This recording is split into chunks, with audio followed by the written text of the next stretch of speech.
The latest sensory readings from Mang show the star pulsating regularly, but when the crew on Farasa the Spirited arrived on site, there was no evidence to support this data. While most of the crew are in agreement that the anomaly was caused by a sensory malfunction, Science Officer John Drew discards this theory. John Drew claims to have discovered similar pulsating energy emission patterns elsewhere, and now fears that something strange is happening to the galaxy's stars. They have charted the course to the nearest affected star. Let's get to the bottom of this, or is it malfunction? I approve of madmen following their theories to their logical or illogical conclusions. So, let's get to the bottom of this. John Drew. Funding approved, whatever it takes. Scientists have discovered something rather monstrous. The mountain range they scanned was, actuality, the outer membrane of a gigantic egg. It's uncertain what behemoth could lay such an egg and what horror could hatch from it. I'm guessing it's a spaceship that someone else could die inside. Just going on a limb on that one. Study it from afar, or crack it open. We're gonna crack it open. Situation. Gratitude. Special project complete. It lives again. We are nothing but insignificant specks compared to such a creature. What does the ephemeral squabbling between empires matter in the face of such great? The last transmission of the Lure of the Unpredictable cuts off there.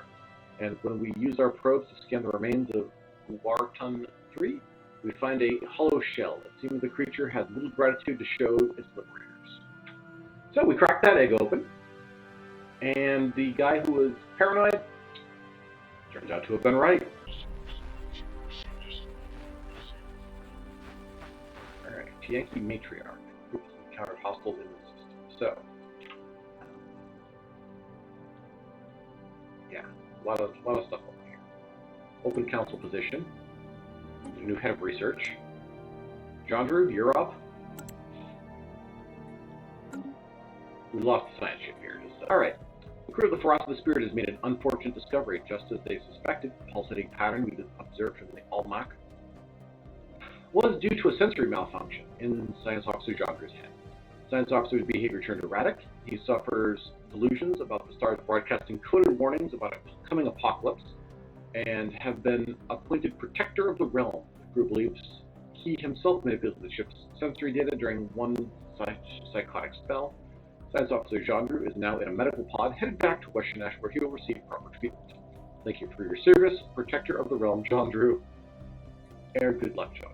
They do have functionally the same message. Thank you for his service. I like it in the span of like the last 20 minutes of gameplay. I think we've lost all of our original scientist crew and turned them over. Various explosions, eggs, psychoses, and random Yankee Matriarch eatings. Actually, 2 of them have been eaten by megafauna. Wouldn't want to put that in the recruitment brochures for our science legion.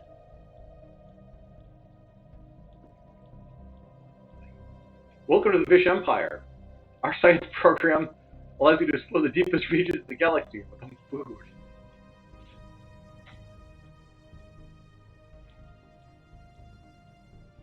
We promote recycling as opposed to retirement.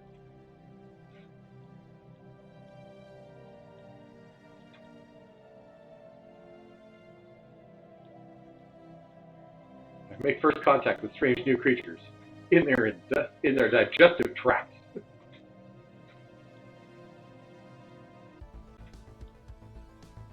Council agenda available.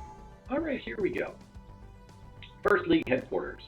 Fen Habanas III was the administrative center of the First League throughout most of its existence and served as the seat of their Great Senate.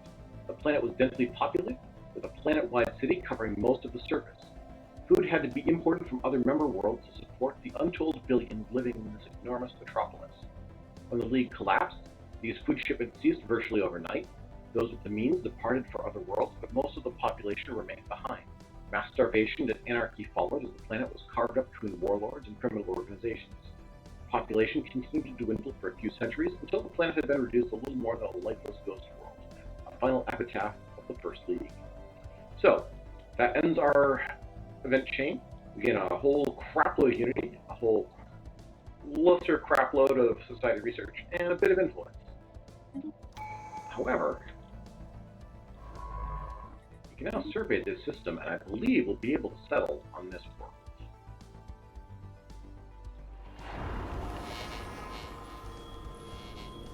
Habitability 80%, so yeah. Yeah, we just need to get it surveyed and get it inside our borders, where they're both surmountable problems. And it's a nearby size 25 world, which is great.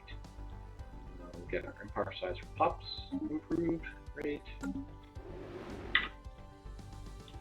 This is all the stuff that we failed to be able to do with our Azure playthrough. Here we've got the ability to actually expand, and we're doing so, and we're thriving a little bit. I will say, as far as rewards for completing a precursor, the First League is a little bit lacking. And there's some guys that give you some really nice Construction bonuses for getting their stuff, like a ring world or a Dyson sphere or something like that. A size 25 relic world is still pretty Special good. Not as project complete.